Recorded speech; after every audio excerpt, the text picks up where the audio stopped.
menunjukkan semua tim akan ada peluang untuk pergi ke tempat kesukaan mereka tanpa mempunyai masalah yang begitu besar, kecuali yang mungkin akan turun ke kawasan Stelber ataupun ke area Kaminsky. Selalunya jarang-jarang untuk ada untuk pasukan-pasukan pergi ke kawasan tersebut. Milta Power, Milta, selalunya mereka akan berada di Milta dan pergi ke Milta Power. Tapi di kawasan SMB seperti biasa kita boleh lihatkan akan ada The Infinity, NFT akan tarik ke kawasan Novo dan ada dua tim selalunya akan berlawan di kawasan Novo. Dan sekarang ini kita boleh lihatkan BN dan juga NFT, tapi Circle, wow, dia akan pergi ke kawasan barat laut. Ini lebih kurang macam Circle Triangle kedua tadi. Kerana ianya berada di bahagian kiri dan pada waktu itu Eagle Esports mendapatkan chicken dinner. Kali ini Eagle Esports akan kembali bermain. Dan mereka akan sekali lagi mendapatkan win-win chicken dinner. Kita akan lihatkan sebentar lagi. Biasanya map Erangel, map Miramar kita akan mainkan lebih kurang 25 minit. Sekarang ini minit yang kedua. GDJID akan turun di bahagian Quarry. Sebenarnya tempat terjunan mereka adalah di bahagian Primorsk. Tapi Quarry ini tidak ada mana-mana pasukan lain yang turun, bermakna mereka boleh mendapatkan kawasan selatan tersebut dengan sangat sedap dan selesa tanpa sebarang gangguan daripada makhluk-makhluk lain yang ada di dalam map Erangel ini. BTR, Bigetron Ray Aliens, kena berhati-hati. Sebab tadi macam berdekatan dengan mereka ada kelibat satu pasukan yang lain. Tapi Novo Remnue masih lagi tidak akan dilepaskan oleh baik NFT, baik BN United. Kedua-duanya mahukan kawasan ini yang sememangnya sangat-sangat terkenal dengan looting. Ibarat syurga weapon dalam map Erangel ini. Novo bukan weapon saja. Daripada segi perisai, utilities pemulihan, utilities boom dan sebagainya ada, penuh. Kalau anda pandai untuk mencari. Tapi RRQ, mereka baru saja turun mengambil kenderaan dan kedua-duanya telah pun mengambil kenderaan tersebut masuk ke dalam school dengan sangat-sangat pantas. Meninggalkan hanya beberapa saja yang betul-betul berada di dalam compound school ketika ini. Tapi Ryzen, betul yang dikatakan oleh Sultan tadi, dia berjaya dapatkan Namshin untuk Eagle Esports. Terus saja dia terpulang ke lobby terlebih dahulu, tapi Ryzen dapat dua. Wow, Ryzen clutch. Is real level Ryzen. Dua mata singkir berjaya untuk diperolehi. Dia telah pun menunjukkan taringnya bersorangan pada awal game ini. Tapi untuk pasukan Eagle Esports, kalau dia tusun sekali lagi, dua kali berturut-turut sebenarnya dia akan berada dalam satu situasi yang sama, iaitu tempat ke-16. Tapi Luxi saya rasa dia telah pun mengetahui akan kewujudan dan juga adanya Datcon di dalam kawasan compound ini dan dia telah pun berpusing untuk memberikan informasi kepada rakan pasukan beliau untuk melakukan agresif push ke kawasan compound ini, tapi dia tunggu call saja. Bila member dia dah ready untuk push, mereka akan push secara bersama-sama dan Luxi akan dihantar untuk menjaga sahaja Datcon daripada keluar daripada kawasan compound ini. Eagle Esports berisiko tinggi untuk diratakan secara langsung setelah tadi mendapatkan winner-winner chicken dinner di map Erangel di pusingan yang ketiga. Dua mata singkir yang berharga, cantik daripada Bigetron Ray Aliens. Macam yang Amy katakan tadi, Ryzen mendapatkan kedua-duanya. Sangat-sangat mantap sekali daripada Ryzen. Dia pun ada memberitahu bahawa punca terbesar kepada kejatuhan gameplay beliau adalah disebabkan dia terlalu terkejar-kejar untuk mengikuti trend Five Fingers. So, bila dia tengok Yuhai main Five Fingers, orang lain main Five Fingers, dia pun terasa macam nak main Five Fingers. Dan kemudian mengubah sensitivity dia dan sebagainya. Tapi dia sendiri mengatakan bahawa perkara tersebut adalah satu perkara yang tidak bijak kerana dia dah selesa dengan benda itu. Macam ni jadi dia. Diorang kedua-duanya selamba je. Tapi Ryzen, kita pun sendiri tahu kan, ini pemain yang tidak takut. Dan itu yang ditunjukkan. Tapi satu info yang menarik, Azul, daripada penukaran Five Finger dengan sensitivity tu, punca utama juga. Ya, sebab dia kata dia rasa benda tu adalah benda yang tidak bijak yang dilakukan. Sebab dia dah selesa, dia dah power, dia dah jadi Terminator dunia dengan Four Fingers dan juga sensitivity ada. Tapi dia cuba untuk mengubah perkara tersebut dengan sangat-sangat drastik, menyebabkan dia hilang gameplay asal dia. Tapi sekarang ni dia telah pun berpatah balik kepada apa yang dia ada ataupun selesa pada waktu dulu. Tapi BN United dan juga NFT telah pun mula berlawan. Tadi tidak ada sebarang perlawanan, Amy. Kali ini nampak gaya macam mereka nak establish tempat ini aku punya. Kalau dua-dua pergi Super Weekend, at least mereka dah tak perlu nak berkongsi dah satu bandar yang sama. Yes. Di mana BN United dalam keadaan yang agak berbahaya, salah satu pemain mereka telah pun dijatuhkan. Tapi NFT sebenarnya yang dah pun hilang salah satu pemain mereka, iaitu Flippy. Maka 3 saya tinggal untuk NFT Sport. Setuju. Tapi kelihatannya ketika sekarang ini NFT tenang. dengan ketiga-tiga sekali. Tapi untuk BN United, mereka berjaya untuk membangkitkan rakan mereka yang jatuh tadi, iaitu Zunoas. So mereka ada keempat-empat dan NFT akan cuba untuk melarikan diri terlebih dahulu. Apa yang bagus dia tadi dalam cerita Sultan adalah Ryzen tetap akan cuba untuk memperbaiki diri dia dan dia nak tunjukkan pada dunia dia memang terbaik. Tetapi biasalah kadang-kadang apa yang kita lakukan tak semestinya terbaik untuk diri dia sendiri. Dan dia kembali kepada Four Finger. Itu sebenarnya benda yang sangat-sangat baik sebab daripada dulu lagi kita dah tahu dah kegarangan si Ryzen, kehebatan, kelicikan dia memang langsung tak boleh untuk disangkal oleh sesiapa pun. Dan jikalau dia melakukan apa-apa rusuhan ataupun yang dirusuh pun, tengoklah tadi keputusan dia, dia menang. Dan sekarang ini Zuxi. Weh, bahaya juga ni. Dah lah naik turun tapi Zuxi hati-hati masuk ke dalam. Wow, dan dia memberikan satu pre-fire juga terlebih dahulu supaya dia tidak akan terkena sebarang tembakan daripada bahagian belakang atau sebagainya. Tapi sekarang ini Datcon akan beri bahagian kanan, telah pun mendedahkan dirinya. Liquid, dia dengar tembakan tersebut, dia mula untuk melompat mencari piala mereka, tapi Zuxi akan pergi ke depan dan tembakan daripada bahagian belakang untuk Eagle Esports. Jatuh, hilang begitu saja, langsung tidak mampu terbuat apa-apa dan mereka berjaya untuk meletakkan Zuxi sebagai umpan dan Liquid melakukan satu rotasi jauh. Ya, memang satu umpanan yang begitu baik sekali dilakukan oleh main daripada pasukan Bigatron Red Alien. Langsung tidak disangka oleh main daripada pasukan Eagle Esports tersebut bahawa dekat belakang dia tu, Liquid telah pun bersedia menunggu saja timing untuk melakukan pushing, untuk melakukan picking terhadap pemain tersebut. Dan hasilnya 3 mata singkir yang begitu berharga untuk Bigatron Red Aliens. Mungkin inilah pusingan yang akan menjadi detik kebangkitan untuk pasukan mereka keluar daripada kelompok bottom 4 selepas tamatnya hari yang pertama. BN United selepas mendapatkan 1 mata singkir, mereka decide untuk tidak memanjangkan pertempuran tersebut sebab kalau tak mereka akan membazir mereka punya bandage, mereka punya first aid. Memandangkan circle sekali lagi akan ditarik ke bahagian kiri. Ya, dan V Gaming satu bukit yang bukit yang orang kata apa, bukit bersejarah ni untuk PMPL MOSG. Pada sinilah Bukit Kuali. iShot dikualikan oleh DAP. Saya dengar cerita bahawa sekarang ni apabila dia melihat Kuali, dia sangat-sangat trauma. Ya, betul-betul. Sampai ada satu segmen masak-masak waktu tu, Fredo dan juga dia. Fredo pegang je pen, dia dah macam trauma. No, no. Dia rasa sangat-sangat ketakutan dan mungkin dihantui dengan kelibat Kuali di dapur. Betul, dan pastinya ketika dia diingati dengan peristiwa tu, dia pasti akan rasa macam aduhai, macam manalah aku boleh ke depan. Memang sedih, tapi waktu tu ada satu pemandangan dan juga satu aksi yang 1 dalam juta ke macam mana? 1 dalam 100,000. Itu memang bukan calculated lah, yang tu memang betul-betul rezeki. Yeah. Disebabkan pada waktu itu kalau kita lihat kan, iShots dia tengah white peak. Yeah. Kemudian dia berpatah balik semula ke kawasan crosshair ataupun tempat pen tersebut dibaling, tempat kena beliau. Dan akhirnya terus saya terkorban dan berikan chicken dinner pada Sam9 Gang pada waktu itu. Itu memang saya rasa first time setakat yang saya recall untuk peringkat profesional. Memang tidak pernah ada chicken dinner dengan menggunakan pen seperti yang dilakukan oleh Dap pada waktu itu. Sangat-sangat memorable, tapi ianya telah pun memberikan kesan yang sangat besar kepada iShot. Saya dikabarkan bahawa memang lepas ni dia tidak akan masuk dapur sebab dapur ada banyak kuali. Lagi-lagi dekat rumah sendiri kan, banyak sangat kuali. So jangan kalau apa anda kahwin dengan iShots, jangan salahkan iShot untuk tidak masuk ke dalam dapur kerana di situ ada satu benda yang dia sangat-sangat takut. Ya, betul tu. Dia tak pakai kuali, dia pakai periuk besar tu. Periuk yang tu buat masak rendang tu, dia pakai yang tu. So, ya, tapi which iShot hari ini kita boleh lihatkan dia banyak kali sebenarnya menggunakan Mini 14 untuk mendapatkan kill, mencuri kill dan juga menjatuhkan begitu ramai orang. Dan kita sendiri pun tahu iShot merupakan salah seorang pemain jarak jauh. Tapi Geek Fam, wow, Geek Fam, relax bro, tenang, chill.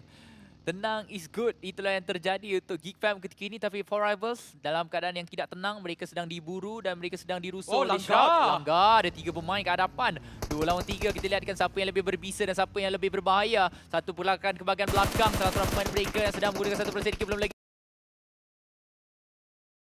jatuh, tapi Onyx sekarang ini telah pun menerima damage yang agak banyak. Apple pergi ke depan, nyawa yang agak tinggi. M416 dia guna pakai dapat satu. Sekarang ini ada dua lagi pemain di bahagian dalam perumahan tersebut. Dia cari, dia masuk ke depan, tapi dia akan terjatuh terlebih dahulu. Ketiga-tiga yang telah pun sampai. Dua untuk pasukan For Rival telah pun terjatuh, dan sekarang ini satu kill terus saja diambil terlebih dahulu. AP akan tetap melarikan diri. For Rivals dilanggar. Dan pelanggaran tersebut mengakibatkan mereka hanya tinggal AP bersorangan sahaja. Pemburu dah jatuh. Satu kejutan sebenarnya saya rasa untuk pasukan For Rivals. Langsung tidak menyangkakan bahawa dengan satu kejatuhan saja mereka akan dilanggar begitu awal sekali dalam permainan. Baru minit yang ke-11. Biasanya kalau minit yang ke-11 ini jarang orang betul-betul komit untuk fight secara total. Especially apabila enemy tu ada kawasan compound seperti yang dimiliki oleh pasukan For Rivals sebentar tadi.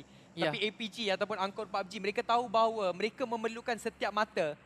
Dan mereka juga mungkin ingin memberanikan diri untuk berlawan dengan pasukan-pasukan Asia Tenggara. Sebab tadi mereka dapatkan lebih kurang 6 mata kalau tidak salah saya dalam overall standings. Ataupun senang cerita mereka berada dalam bottom 4 lah. Membuatkan setiap mata yang boleh mereka dapatkan memang sangat-sangat berharga. Hasilnya 3 untuk mereka daripada For Rivals. Dan untuk pasukan For Rivals, memang ini adalah satu situasi yang tidak optimal untuk mereka. Memang akan diratakan dekat sini. AP nyawa rendah dilanggar pula oleh pasukan Jerung Biru daripada Thailand, MS Chonburi. Ya Allah, itulah yang mungkin sedang dikatakan oleh AP. Kiri, kanan, depan, belakang. Langsung tidak ada peluang untuk melarikan diri ketika ini. Hanya mampu untuk berdoa. Satu saja senjata yang masih lagi berguna ketika ini untuk dia, iaitu untuk berdoa saja ketika ini. Dan doa tersebut, kalau dia mampu untuk dapat satu knockdown, satu kill, sudah cukup dan memadai untuk mereka untuk mengambil poin. Sekurang-kurangnya satu saja. Tapi AP, kita tahu, dan salah seorang pemain yang sangat-sangat kuat. Sangat-sangat hebat. Bom tangan dia, bom tangan dilemparkan keluar. Nyawanya 50% saja lagi yang tinggal. Penabrakan berlaku. AP tersungkur, terbaring lalu terkeluar terus ke lobi kita. Satu kill ada untuk MS Chonburi, dan For Rivals akan dikeluarkan di tempat yang ke-16 kali ini. Ya, agak sakit sebenarnya untuk pasukan For Rivals sebab dikatakan mereka konsisten. Setakat ini mereka memang konsisten dari segi pengumpulan mata, tapi kali ini mereka akan pulang dengan tangan kosong. Tapi itu baru penamat hari yang pertama untuk pasukan mereka. Don't worry, ada 4 lagi pusingan untuk pasukan mereka mainkan. Dan 5 permainan secara total yang mungkin akan mengubah segala-galanya. Tapi cantik dekat sini, Mort jatuhkan Lamborghini dan penggunaan UMP. Pertempuran antara RRQ Ryu mungkin akan berpihak kepada pasukan RRQ Ryu pada waktu ini. Dude, nyawa dia betul-betul dah lasih dah dekat situ. Dan akan dijatuhkan, tidak. Dia sempat untuk melarikan diri. Tetapi 2 mata singkir akan disecure oleh pasukan RRQ Ryu terlebih dahulu terhadap pasukan dari Vietnam tersebut. Masih lagi tidak ada impak besar yang ditunjukkan daripada juara Vietnam tersebut, iaitu D Xavier. Sekarang ini 2 saya tinggal dan mereka terpaksa untuk naik ke atas Bukit Gatka. Ya, tapi GDJID memberikan tekanan begitu hebat sekali terhadap pasukan V Gaming. Dari tiba-tiba pasukan dari Indonesia semakin lama semakin menggila. Satu tembakan M249 berterusan ke harapan. Bom tangan dilemparkan masuk ke dalam bilik. Tetapi kesemua pemain sedang bersembunyi di luar perumahan tersebut. Porsche ada lagi di luar. Oh, lompatan di bahagian atas. Kita lihatkan sekarang ini. Itu memberikan satu gangguan dan rata. Itu gangguan tu. Itu macam umpan dia orang macam ada satu tadi saya nampak dia tengok atas. Ya, memang itu adalah satu distraction yang sangat baik sebab biasanya orang dah akan ready untuk spray down ke arah kenderaan yang terbang tersebut, tapi memang begitu baik sekali push yang dilakukan oleh pasukan Genesis Dogma Gates. Kali ini mereka menunjukkan gameplay yang lebih agresif. Bukan setakat mereka, malahan juga pasukan APG Esports, Bigetron, pasukan Bigetron Area Aliens juga menunjukkan satu gameplay agresif. Dan inilah yang ingin kita lihatkan daripada pasukan-pasukan Asia Tenggara. Inilah gameplay yang selalu kita lihatkan, berbeza berbanding dengan MOSD sebab usually MOSD akan menjadi sangat-sangat pasif. Terutama di 4 circle yang pertama. Tapi usually untuk C punya level, gameplay agresif seperti ini akan kerap untuk dilakukan, akan kerap untuk dapat untuk kita saksikan. Dan tadi memang satu adegan yang sangat-sangat cantik sekali ditunjukkan oleh pasukan GDJID. 4 mata singkir untuk mereka. Dan Circle masih lagi berpihak kepada mereka pada waktu ini. sebab saya tak silap saya tadi ada salah seorang pemain tu daripada V Gaming dia tengok atas terus. Dia cakap, mana? Tapi ada pula gangguan Thompson daripada bahagian bawah. Itu adalah satu momen yang menarik untuk kita lihatkan. Bukan setakat sahaja Bigetron APG dan GDJID Sul. RRQ pun tadi dia langgar terhadap pasukan Dingo Xavier dan hampir-hampir terdapatkan 3 kill. Dia daripada Indonesia bangkit untuk game yang terakhir. Mereka bangkit, mereka menunjukkan taring secara tiba-tiba. Mungkinkah mereka dah berjaya untuk membaca sedikit sebanyak gameplay yang ada. Tapi Circle akan tarik ke kawasan barat laut sekali lagi. First circle tadi barat laut, sekarang ini betul-betul ke barat laut, tetapi Exist Red One akan berada di dalam circle kita. Kali ini Exit Red One masih lagi akan kekal utuh dengan 4 orang pemain. Mungkin dengan momentum yang mereka dapatkan daripada Chicken Dinner di pusingan sebelum ini telah membuatkan mereka dapat untuk mencari gameplay mereka ataupun mencari rentak permainan yang biasa mereka tunjukkan. Aksi cemerlang yang biasa mereka tunjukkan di peringkat MYSG APG Sport naik ke bahagian atas Bukit Katra. Di situ ada main daripada pasukan di Xavier dan langsung tidak disangkakan oleh main daripada pasukan APG tersebut. Dijatuhkan. Hampir-hampir dihabiskan serta-merta. Shroud cuba untuk membantu tapi dia terjatuh pula. Tapi nasib baiklah pasukan di Xavier tidak ada full squad membuatkan Dutch kat situ. Tidak berani untuk membuat satu agresif push ke bahagian hadapan. Zuxi dijatuhkan. BTR lawan dengan EVOS. Tetapi lihatkanlah Duke, dia turun ke bawah.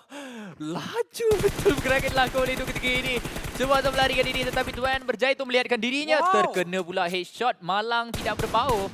Duke akan terduduk begitu sahaja. Lalu dia terpulang ke lobby pastinya di tangan Tuan. Memang Malang itu memang tidak berbahaya. Dia terkena begitu saja walaupun selaju mana dia dah bawa tadi. Dan macam Tamiya tadi kelajuan dia akan tetap terkena. Dan sekarang ini DJID akan dilanggar pula. Sekarang ini ada 3-4 orang pemain pergi ke hadapan. Terus sahaja ditabrak beramai-ramai dan confirm Booms akan dihantar pulang ke lobby. Begitu mudah sekali oleh pasukan musuh mereka itu BN United. Malang sekali untuk Booms. Cuba untuk membuat satu strategi di mana mereka berpecah dengan begitu besar. Telah pun memakan diri sebenarnya apabila BN United datang berempat daripada 2 kenderaan yang berbeza. Pusing-pusing macam klasik dari situ. Macam cowboy. Betul-betul untuk memastikan bahawa Booms tidak akan dapat untuk dibantu oleh rakan pasukan beliau. Luxi menjatuhkan Liza di satu kawasan yang berbeza. Daybot akan melihatkan cuba untuk membantu rakan pasukan beliau Nichel pada waktu ini. Yang tadi berjaya untuk menjatuhkan salah satu pemain daripada pasukan musuh. Tapi tiba-tiba Encore. e-sport PUBG e-sport rata secara langsung di tangan MS Chonburi. Selalunya mereka melanggar dan saya harapkan kita ada replay untuk kita lihatkan bagaimana pasukan itu keluar. Selalunya kalau mereka melanggar itu yang akan terjadi. Tapi Chopper di dalam pondok kecil tersebut dapat dilihatkan dia ada satu M249 tapi 2 orang pemain akan memberikan tekanan. Bom tangan dilemparkan ke kawasan hadapan. Daybot dapatkan kepun. Mereka dengar lontaran bom tangan tersebut. Tetapi ada tembakan daripada bahagian yang berbeza. Dia masih lagi hidup. Naik kenderaan. Kedua-dua pemain tersebut menerima damage agak banyak. Chopper hidup lagi tapi dia berseorangan. Dia dibantu sekurang-kurangnya oleh pihak lawan yang lain. Dan sekarang ini kita lihatkan apakah dia yang akan mampu dilakukan oleh pemain ini. Bom tangan ke bahagian dalam. Chopper hidup lagi. Tenang. Walaupun tekanan daripada Pearl bahagian arah sekarang ini. Chopper tunggu. Tenang dulu. 3 pemain di kawasan luar. Tapi eventually BN United akan dapat juga untuk menghabiskan Chopper. Unless di sini Chopper berjaya untuk menggunakan kawasan sempit yang dia ada untuk menjatuhkan satu demi satu main daripada pasukan BN United. Vietnam lawan Vietnam. Chopper memang daripada awal permainan di 13 orang tapi ada lontaran nade yang berkualiti tinggi mengeluarkan akhirnya Eagle Esport di tempat yang ke-13. Meninggalkan 12 pasukan saya lagi pada waktu ini. Siapakah akan berjaya untuk mendapatkan winner Chicken Dinner atau siapakah akan berjaya untuk mendapatkan circle yang seterusnya? Itu yang paling penting. Adakah Exist Red One? Dia akan dapatkan sebahagian daripada kawasan circle bersama-sama dengan Vampire Esport dan juga MS Chonburi di bahagian utara. Di Xavier juga ada telah pun berada di kawasan open tersebut di mana Rebis telah pun dihantar. Mungkin ianya akan memberikan mereka mata placement yang sedikit tinggi. Tapi kita lihatkan terlebih dahulu pertempuran yang berlaku di antara EVOS dan juga BTR. Ya betul tu. Tapi sekarang ini pergerakan dilakukan terlebih dahulu. Si Luxi cuba untuk melarikan diri sekarang ini. Tapi Red Fist akan mula untuk mengejar. Tembakan daripada bahagian belakang. Satu titik saja lagi nyawa beliau. Tapi dia tidak mahu untuk terlampau lama pick ketika itu. Dan telah pun melepaskan peluang untuk mendapatkan knockdown terhadap pasukan Bigetron. Daybot dapatkan silence. The Infinity di bahagian kanan. Geek Fam berjaya untuk berada di pertengahan circle. Kita agak selamat. Exist dan Geek Fam kedua-duanya dalam circle. Mereka dapatkan circle. MS Chonburi memberikan tekanan tetapi mereka tidak mampu untuk menghancurkan atau mengantar sesiapa pun pulang ke lobby terlebih dahulu. Tapi Pop dari jauh melepaskan tembakan rambak. Kena headshot. Tepat sekali oleh si Pop. Dapat satu. Dia akan terus naik kenderaan ini. Adakah dia akan cuba untuk menabrak ke hadapan. Tetapi dia juga telah menerima satu tekanan yang betul hebat sekali daripada bahagian kiri maupun daripada bahagian kanan. Exist boleh lihatkan mereka. Kanan pada pasukan yang lain. Untuk MS Chonburi. Dia pun tak boleh nak apa-apa sangat. Dia tak boleh nak menabrak. Tapi tadi tu saya masih lagi tergamam sebenarnya dengan spray down yang dilakukan daripada celah tingkap oleh Pops. Most total damage setakat 4 pusingan dimainkan. Tapi Miracle akan dihabiskan serta-merta daripada perspektif RRQ Ryu. Bermakna sekarang ini Geek Fam tidak ada full stall untuk pasukan mereka. Oh, langgar. Ada pelanggaran yang dilakukan. Oh, RRQ dilanggar oleh rakan pasukan ataupun pasukan senegara mereka, iaitu daripada pasukan EBOS Reborn. Mereka yang akan mendapatkan mata singkir tersebut yang sangat berkualiti tinggi. Microboy dan juga Voldemort bersama-sama dengan asal saya yang tinggal dalam pertempuran ini. KF akan diambilkan serta-merta. Voldemort akan dijatuhkan dengan satu lontaran nade yang berkualiti tinggi oleh Microboy. Adakah clutch mampu terlakukan oleh Microboy daripada bahagian belakang? Tetapi malang untuk pasukan EVOS Reborn sebab mereka tak ada circle. Microboy ditembak pula oleh pasukan Exist Red One, membuatkan Microboy mungkin akan mati saja di tengah play zone pada waktu ini. Tapi Axis, mereka di atas bukit, di dalam circle. Ini mereka salah satunya pasukan yang ada bukit yang paling tertinggi sekarang ini. Tapi Microboy akan pergi ke depan dari tembakan daripada bahagian kiri. Dan itu akan mengakibatkan Bokeh yang berjaya untuk mengumpulkan kill tersebut. Bokeh terpaksa untuk front terlebih dahulu. Tim daripada Indonesia EVOS Reborn akan terkeluar. Tapi RRQ berjaya untuk reset kembali. Keempat-empat pemain mereka hidup dengan selamat. The Infinity, mereka berjaya untuk meletupkan salah seorang pemain. Toron berjaya dikeluarkan oleh si Mika OP. Exist Red One bertahan dengan sangat-sangat baik. Dan itulah The NFT berjaya untuk disingkir oleh mereka. Tinggal 8 buah pasukan saja lagi di dalam bulatan kita yang kelima. Ya, 8 buah pasukan, 2 wakil dari Malaysia masih lagi ada Exist Red One dan juga Geek Fam. Tapi kali ini kita lihatkan ada kebangkitan daripada pasukan Indonesia di mana GDJID dan juga RRQ Ryu masih lagi ada dan mereka mengumpulkan mata singkir yang paling terbanyak setakat ini. 22 minit telah pun berlalu, 26 orang main masih lagi ada dalam permainan kita. Geek Fam telah pun dijatuhkan, Damrud dikesan oleh Asa, QB trade terhadap Asa, cantik sekali daripada QB. Bantuan penyelamatan mungkin boleh dilakukan untuk menyelamatkan IGL mereka, iaitu Damrud pada waktu ini. Mika tembakan cantik terhadap Mort. RRQ Ryu ditekan oleh dua pasukan Malaysia yang berbeza. Dan memang kedudukannya agak baik untuk pasukan Exist Red One. Cumanya circle yang seterusnya tidak berpihak kepada mereka. Tapi mereka boleh take time untuk masuk dalam circle yang seterusnya. Tapi musuh yang akan bersaing-saing dengan mereka untuk masuk dalam circle pada waktu ini bukanlah satu musuh yang mudah.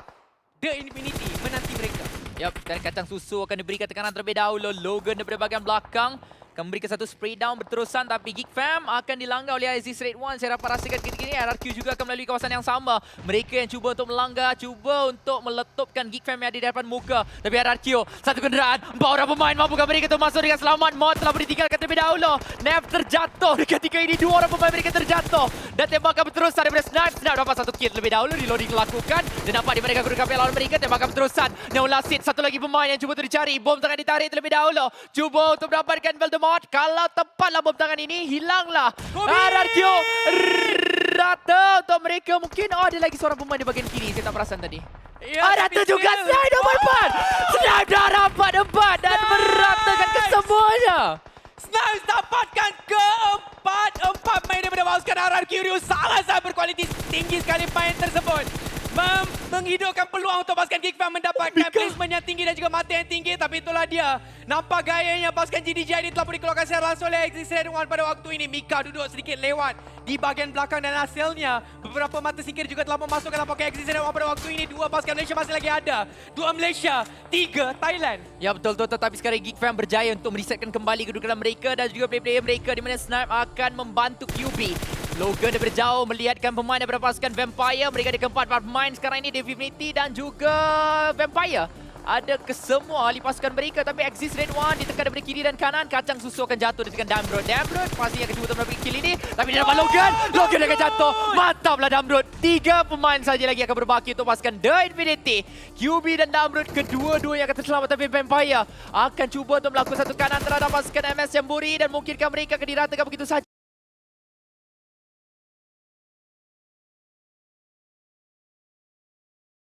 Damrud akan masuk perlahan. Merangkak-rangkak, mengesok-ngesok. Dia ada DP 28. Bolehkah dia untuk mendapatkan satu lagi knockdown maupun kesemua kill yang ada? Ya, begitu matelang sekali oleh pemain daripada pasukan Geek Fam di sasaran yang terakhir ini. MS John Buri akan keluar secara langsung di tempat yang kelima. Top 4 untuk 2 wakil dari negara kita. The Infinity, rata! 3 pemain telah pun jatuh. Dan ini akan menghidupkan peluang untuk pasukan Malaysia mendapatkan winner di Chicken Dinner sebab ada 2 wakil pada waktu ini. Tapi dari segi nombor Vampire Esports ada 4 orang player. Lawan 2 dari Geek Fam, lawan 1 dari Exist Red One. Damrud kena berhati-hati, sebelah kiri dia ada Bokeh, dia nampak ada kepulan asap. Tetapi Bokeh duduk di dalam kawasan semak yang agak tebal dekat sini, membuatkan pasukan Geek Fam tidak akan menjangkakan kewujudan Bokeh di dalam kawasan bush tersebut. Tapi saya rasa Bokeh telah mengetahui bahawa kanan dia ada orang tadi. Tapi masih lagi tidak mahu untuk melepaskan tembakan sebab dia tahu ada lebih daripada satu pasukan yang berada di dalam circle-circle yang kecil ini. Dan Bokeh tidak ada circle. Ya betul tu, tapi Stone sekarang yang satu lontaran bom asap dilemparkan ke bahagian kiri. Di mana ketika ini kalau kita boleh lihatkan Malaysia boleh harapkan dua pasukan Malaysia berlawan dengan Vampire Gaming ketika ini. Damron dan QB kedua-duanya ada tempat bersembunyi yang agak menarik, tapi Voke sedang berada bahagian belakang. Voke boleh nampak Damron dan juga QB terlebih dahulu. Kalau Voke dapatkan kedua-duanya sekali, saya rasa ini akan memberikan kesukaran yang besar untuk Damron dan juga QB untuk dapatkan winner chicken dinner. Tapi kita lihatkan sekarang ini kedudukan Voke berjaya itu dilihatkan oleh salah seorang pemain daripada pasukan Vampire. Tapi Voke masih lagi akan meneruskan pergerakan dengan perlahan-lahan. Mereka daripada tim Geek Fam langsung tidak akan melihat ke bahagian belakang sekarang ini. Voke, dia akan dapat masuk dengan perlahan. Dia dapat satu. Dia akan terus saja mengambilkan seorang pemain terlebih dahulu. Damrul akan mula untuk berpatah kembali, melihatkan ke belakang. Tapi kedudukan Voke belum lagi berjaya itu dilihatkan, tapi Voke akan dihabiskan begitu saja. Damrul akan dilanggar bertubi oleh pihak lawan mereka, tapi dia dapat satu. Damrod dapat swipe dengan situ, mantap sekali daripada Damrod. Penutup lawannya 3 orang, tetapi still satu percubaan yang begitu mantap sekali dilakukan oleh 11 kedua-dua pasukan Malaysia tersebut. 11 mata singkir untuk Geek Fam, tetapi winner chicken dinner yang kedua untuk negara Thailand kali ini oleh satu lagi wakil mereka iaitu Vampire Esports.